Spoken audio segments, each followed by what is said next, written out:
আসসালামু আলাইকুম। আমি শারমিন হীরা, মম হিরাস কিচেনে আপনাদের আরও একবার স্বাগত জানাই। প্রতিদিন ওই মাছের ঝোল আর ভাজা মাছ খেতে খেতে আমরা যখন বিরক্ত হয়ে যাই, আমাদের কিন্তু খুব ইচ্ছে করে একটু ভিন্ন স্বাদের মজাদার একটা মাছের রেসিপি পেতে। আজকের ভিডিওটা অমনি, আশা করছি আপনাদের কাছে ভালো লাগবে।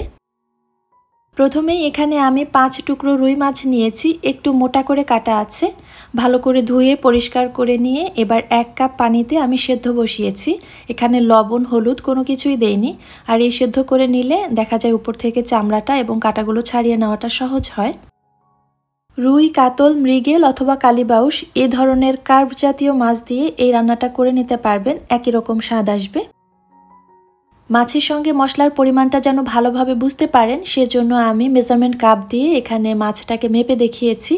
আমি টোটাল 1.5 কাপ মাছ নিয়েছি, আর যা একদম পানিটাকে শুকিয়ে ঝরঝরে করে নিয়েছি।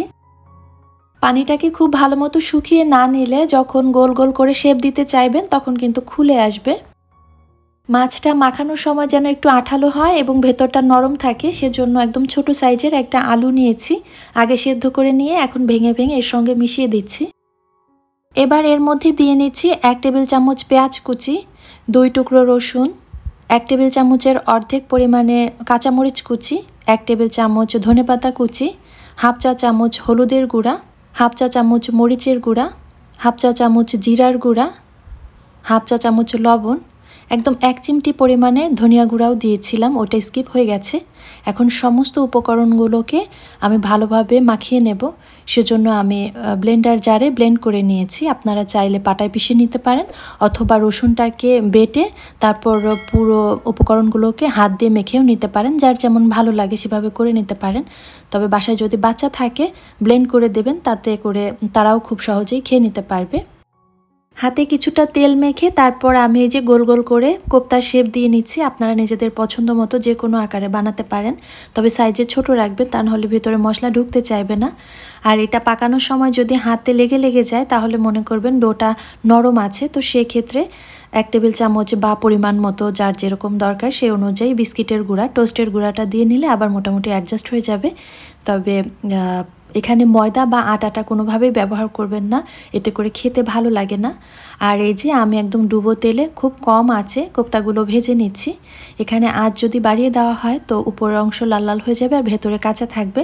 রান্নার পরে ওইটাই কিন্তু শক্ত থেকে যায়। তো কম আঁচে সময় নিয়ে ধীরে ধীরে নেড়ে চেড়ে যদি ভেজে নেওয়া যায় তো দেখবেন যে সব কয়টাতে একই রকম এই যে কালার আসছে, আর দেখতেও ভালো লাগবে, খেতেও মজা হবে। এই যে পর্যায়ে আছে এই পর্যায়েও খেতে পারেন, তবে আমি যেহেতু কারি বানাবো এই কারণে আমি আবারও রান্না করে নিচ্ছি। এখানে একটা কড়াইয়ের মধ্যে এই মাত্র কোপ্তাগুলো যে ভেজেছিলাম ওখান থেকে 1 কাপের 3 ভাগের 1 ভাগ তেল দিয়ে নিয়েছি। একটা মুখ ফাটিয়ে নেওয়া এলাচ, ছোট 1 টুকরো দারুচিনি, একটা তেজপাতার অর্ধেক, 2টা গোলমরিচ আর একটা লবঙ্গ, এই গরম মশলা দিয়ে আমি রান্নাটা করছি। তেল আর গরম মশলার মধ্যে হাফ কাপ পেঁয়াজ কুচি দিয়ে ভালোভাবে নেড়ে চেড়ে একটু লালচে করে ভেজে নিচ্ছি। এরপর 1 কাপের 4 ভাগের 1 ভাগ পেঁয়াজ বাটা, 1 চা চামচ রসুন বাটা, হাফ চা চামচ আদা বাটা দিয়ে আদা, রসুন আর পেঁয়াজের কাঁচা গন্ধ না যাওয়া পর্যন্ত ভেজে নিচ্ছি। মশলাটা যখন ভালোভাবে ভাজা হয়ে যাবে সে পর্যায়ে এসে 1 কাপের 4 ভাগের 1 ভাগ টমেটো পেস্ট দিয়েছি, আর এটাও একদম ভালো মতো ভেজে সুন্দর ভাজা ভাজা ঘ্রাণ না আসা পর্যন্ত কষিয়ে নেব। শুকনো গুঁড়ো মশলা যেন পুড়ে না যায় সেজন্য 2 টেবিল চামচ পানি আগে দিয়ে নিয়েছি, আর তার মধ্যে হাফ চা চামচ হলুদের গুঁড়া, হাফ চা চামচের থেকে একটু বেশি মরিচের গুঁড়া, 1 চা চামচের 4 ভাগের 1 ভাগ ধনিয়া গুঁড়া, হাফ চা চামচ জিরার গুঁড়া, 1 চা চামচ লবণ দিয়ে খুব ভালো মতো মশলাটাকে কষিয়ে নিতে হবে। তো এখানে আমি লবণ যে পরিমাণে দিয়েছি আর সেই সাথে কিন্তু আবার কোপ্তা ভাজার আগে আমি লবণ দিয়েছিলাম, সব মিলে 1.5 চা চামচ হয়েছে, তবে আপনাদের স্বাদ অনুযায়ী লবণটা দিয়ে নেবেন, ওইটাই সব থেকে ভালো মাপ। আমি আবারও একটু পানি দিয়ে দ্বিতীয়বারের মতো কষিয়ে নিচ্ছি। কোপ্তা রান্না হতে যেহেতু সময় বেশি লাগে না, এ কারণে মশলাটাকে আগে খুব ভালো মতো কষিয়ে নিতে হবে, তা না হলে এর কাঁচা গন্ধটা কোপ্তার মধ্যে থেকে যাবে, তখন খেতে ভালো হবে না। মশলাটা যখন খুব ভালো মতো ভাজা হয়ে যাবে সে পর্যায়ে এসে আগে থেকে পানি ঝরিয়ে নিয়ে টক দই নিয়েছি 1 টেবিল চামচ, আর ওইটা খুব ভালো মতো ফেটিয়ে তারপর দিয়েছি। এটা যদি ফেটানো না হয় তো উপরে ছড়া ছড়া দলা দলা থেকে যাবে, দেখতে খেতে কোনোটাই ভালো হবে না। তো খুব ভালো মতো ফেটিয়ে ক্রিমের মতো বানিয়ে তারপর দিতে হবে। দইটাকেও খুব ভালো মতো কষিয়ে যে পর্যায়ে এসে একদম তেল উপরে ছেড়ে দিয়েছে আর ভাজা ভাজা ঘ্রাণ এসেছে, আমি তখন 1.5 কাপ পানি দিয়েছি। যেই কাপ দিয়ে আমি মাছ মেপেছিলাম সেম কাপ দিয়েই 1.5 কাপ পানি দিয়েছি ঝোলের জন্য। পানিটা যখন ভালোভাবে ফুটে উঠেছে সে পর্যায়ে এসে আগে থেকে ভেজে রাখা কোপ্তাগুলো দিয়ে ঢাকনা দিয়ে আমি রান্না করেছি কম আঁচে।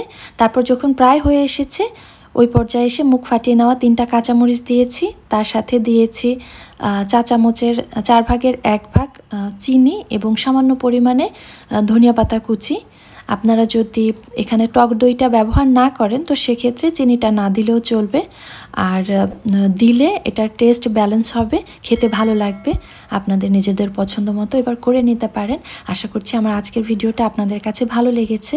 ভালো লাগলে আমার ভিডিওতে একটা লাইক দিতে পারেন আর সেই সাথে চ্যানেলটিকে সাবস্ক্রাইব করে নিতে পারেন। আজকের ভিডিওটা এখানেই শেষ করছি। আল্লাহ হাফেজ, আসসালামু আলাইকুম।